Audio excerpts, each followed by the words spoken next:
Hello everyone, this is ManuS and welcome to yet another Eternal News video. They keep on coming because there was more news yesterday, and since we already had 2 videos I had to postpone it till today, but now it's time to talk about the standard spoilers, like the clan standard type spoilers, not the standard spoilers. So let's take a look. Oops. Alright, let's take a look. Direwolf released an article covering all 5 new transmute power cards, the standards. This is the one we already knew, Clan Standard and Clan Tactic. Pretty good one, but there's 4 more. So let's take a look. We have Shugo Standard, the red one. That's not great, but decent. Provides a +4/+2 and Overwhelm, basically a better Rampage. Oh, another upgrade to a traditional 2-cost fast spell. Next we have Temple Standard. Temple Tactic puts a unit and each weapon it's wielding into its owner's hand. This is, I think, actually the worst tactic of all, because it's basically sort of a worse teleport, since it's really bad. Like, it's basically in a bunch of situations worse than teleport targeted at opposing units, and like no situation where it's better than teleport against opposing units.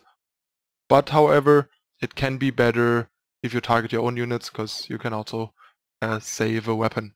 But then again, time is not much of a weapon faction, and you basically would have to combine it with a faction where that even matters and so on. So yeah, I think Temple Standard is pretty bad and is the one that will barely see any play. So kind of the opposite from the monuments.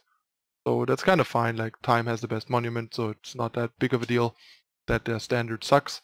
But yeah, I think it's like outstandingly bad. All these others are like great upgrades. Like, I mean, Shugo Tactic is not insane or anything, but it's decent. It's a nice way to push through damage or win combat later in the game. Like, it's better than the red monument, for example, and has some appeal. But yeah, Temple Standard, just a really bad card if you ask me. Just no real reason to put it into your deck. Next we have Crownwatch Tactic. That's a pretty decent one, again. Crownwatch Standard provides you with Crownwatch Tactic, and Crownwatch Tactic is basically finest hour for 2. That also gives you lifesteal. And the lifesteal makes you win races and stuff. It's not a great standard, but it's a solid one, since the lifesteal can make a big difference. So this is definitely a decent one, and it also looks really cool if you ask me.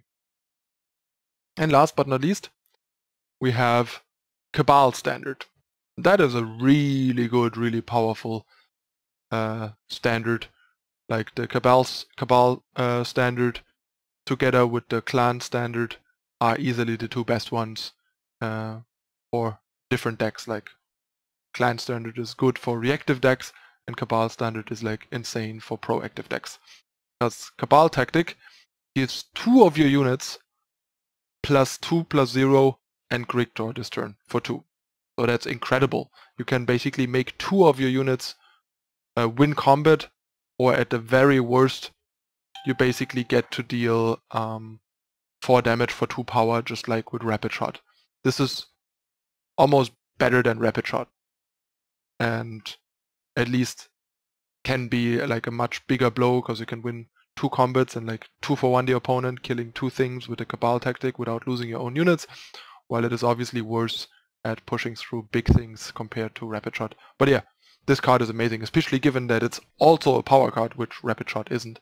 This card is incredibly good. This is really pushed, if you ask me. It's much more pushed than all the other tactics, even more so than Clan Tactic, and Clan Tactic is arguably the most pushed one of them outside of Cabal Tactic already. Or at least like the best one. Not like, I wouldn't call Clan Standard super pushed, but really good. And this one is just pushed. Like, I'm really surprised that it's this good. It's amazing. Like, this is the standard you wanna like actively try to be playing in decks that can support it. And same goes for Clan Tactic, Clan Standard. And this one is basically the one you don't want to play at all. And Groundwatch Standard and Shugo Standard are the two you might randomly play in small numbers where they fit or where they are needed.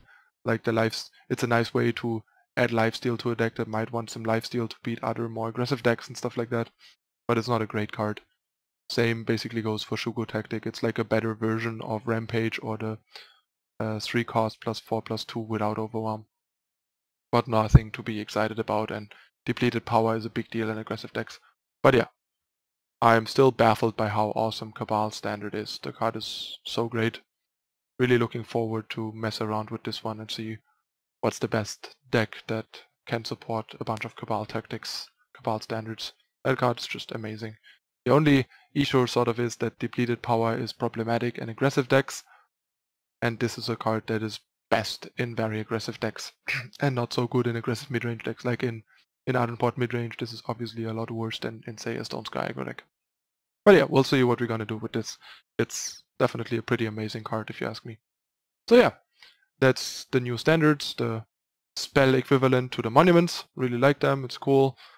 Bit disappointed that they seem to make these cards like Clan Tactic and Shugo Tactic and even Cabal Tactic that are better versions of already existing cards, and then they give us like basically a worse teleport, like almost a downgrade for Temple Tactic, and a side, like a not very good side grade of Finest Hour for Justice as well. So I would really like these cycles to be a bit more balanced and like similarly good across colors, and not have like such a huge discrepancy between them.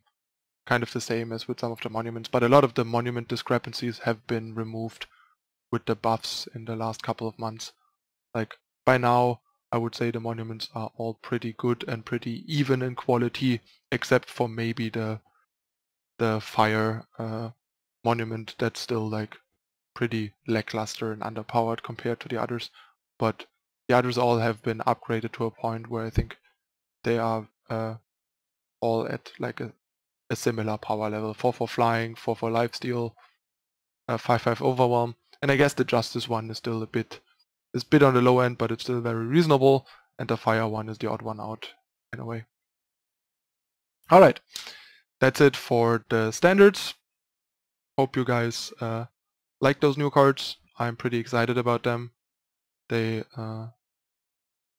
seem like a nice additional way to reduce Screw and Flood, which is always good, and add some nice additional dimensions to deck building and the game itself, because at some point you might have to start playing around some of these tactics in addition to other stuff and so on. So that's pretty cool.